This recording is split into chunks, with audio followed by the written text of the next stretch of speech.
Now, the cost of living is on everybody's minds and on everybody's lips. So what should government be doing about it? Cabinet ministers attended a lekgotla in Tshwane earlier this week, and Minister in the Presidency, Mondli Gungubele, told Business Live that they would also debate a relief package to potentially shield consumers. And of course, fuel is coming down, but that's only after a few significant hikes. Food prices are up.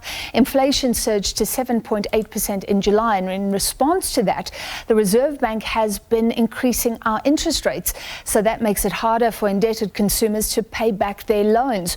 All this while the economy shrank by 0.7% in the second quarter of the year. Recently, Labour Federations Cosatu and SAFTU took to the streets to demand policymakers do something about this cost of living crisis. Let's chat now with Chief Economist at IQ Business, Sifiso Skenjana. Sifiso, thank you for being with us as always. Firstly, do you think it could get worse? There are some predictions that maybe growth will climb in the second half of the year, and the fuel prices are getting better. Has the storm passed, or could we head in even deeper? Good evening, Francis. And no, I'm no longer with IQ Business, but yes, I was there as their chief economist.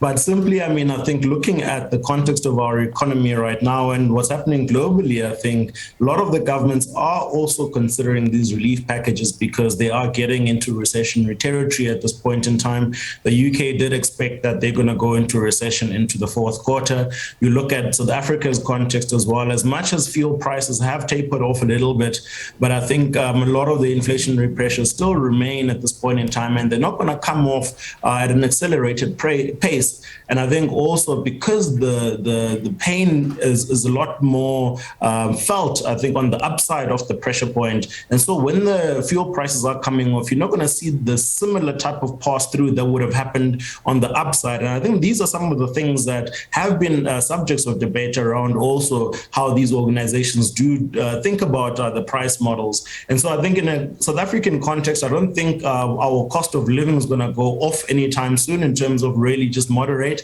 But I think some of the things that are massive pressure points are going to probably taper off a little bit, and the cost of fuel being one of them, especially because fuel does contribute about 25% to what we see as headline inflation.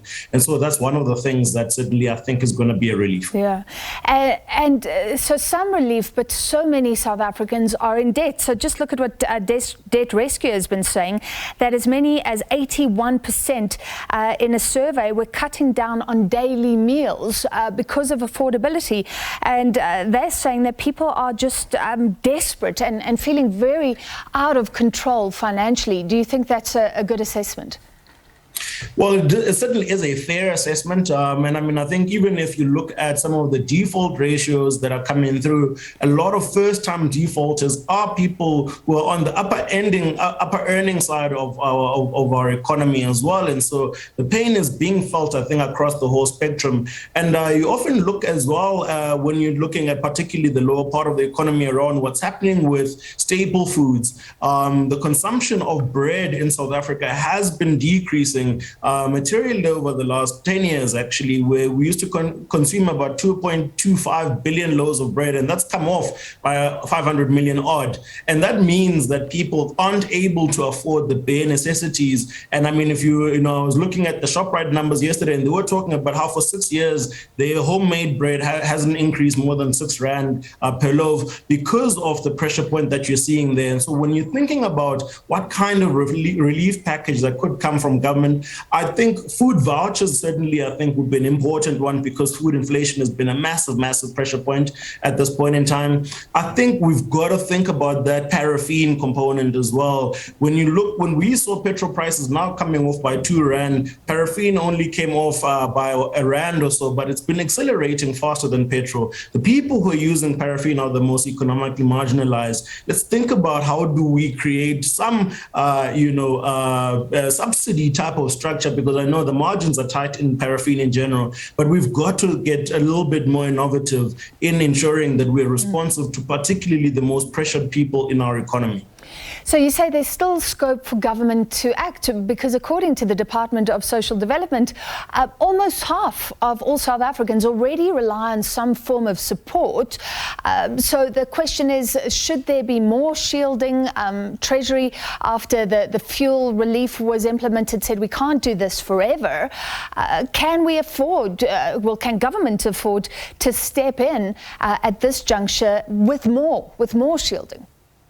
It's a social compact answer, if you ask me, Francis. Corporate's got to come to the table. Organized labor's got to come to the table. Everyone's got to come to the table. Churches have got to come to the table and say, how do we collectively solve for the problem? Because what happens is that when people are exposed to poverty incidents, presenteeism increases. And that's in essence people who are at work, but they're not physically there.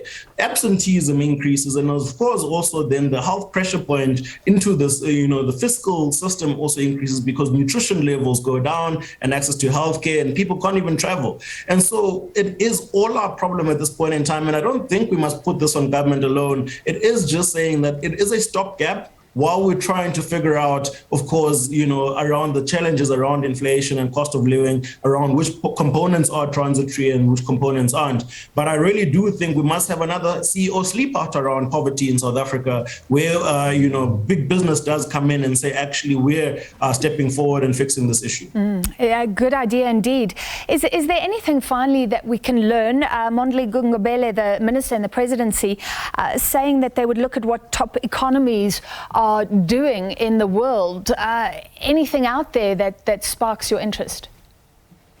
I looked. I don't think we've got the financial capacity to do what they have been doing. So they have been giving, pension, accelerated pension support grants. They've been giving unemployment benefits. They've been giving tax credits. They've been giving disability as well. And so I think it is around them deepening their social systems. That's mostly been what's been happening. And as well as, on the bottom side of job security and creating some job-based buffers there.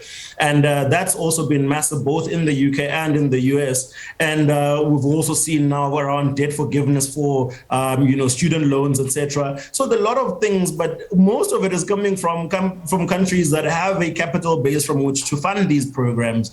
I don't think we've got a capital base from which to fund. And so I think this is why it's calling for innovation at this point in time for us to really get as critically smart as we can and crowd in and bring in all the thoughts that I think can help us collectively solve these, wicked problems that we're dealing with right now. All right, thank you so much for your insight, and apologies from our side for introducing you incorrectly earlier, but that was economist Sifiso Skenjana looking at the cost of living crisis.